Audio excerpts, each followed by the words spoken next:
अरे प्रणव, तू तर बोलला होतास गणपतीची मूर्ती मूळ रूपातच चांगली दिसते. पण आपल्या बाप्पाची मूर्ती आहे ना सगळ्या रूपांमध्ये छान दिसते. हो. स्वामींच्या पण, श्रीकृष्णाच्या पण, महादेवांच्या पण आणि संत तुकारामांच्या पण. पण मी तर असं ऐकलंय की देव सगळीकडे असतो. मला एक सांग, जर देव आपल्या सगळीकडे आहे तर मग मंदिरात काय जायचं? तर सगळं ज्ञान पुस्तकामध्ये लिहिलंय, मग शाळेत काय जायचं? अरे असं नसतं रे. कारण प्रत्येक गोष्टीच्या मागे एक वेगळी परंपरा आहे आणि एक वेगळा अर्थ आहे. आपला इतिहास बघ, संत ज्ञानेश्वरांनी अख्ख्या समाजाला ज्ञानाचा मार्ग दाखवला आणि प्रभू श्री रामांनी मर्यादा, आदर्श, कर्तव्य हे शिकवलं आणि श्रीकृष्णाने कर्म, धर्म आणि जीवनाकडे बघण्याचा दृष्टिकोन शिकवला.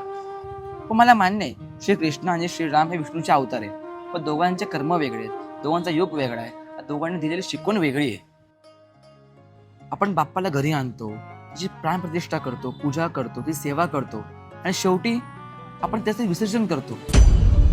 कारण प्रत्येक देवतेची पूजा, परंपरा आणि स्वरूप हे वेगळे आहे. प्रणवच्या म्हणण्याचा हेतू ना कोणाच्या श्रद्धेचा अपमान करणं नाहीये. कारण प्रभू श्रीराम हे प्रभू श्रीरामच आहेत. श्रीकृष्ण हे श्रीकृष्ण आहेत. आणि गणपती बाप्पा ना, हा गणपती बाप्पाच आहे, तो त्याच्या मूळ स्वरूपातच छान दिसतो. मोरया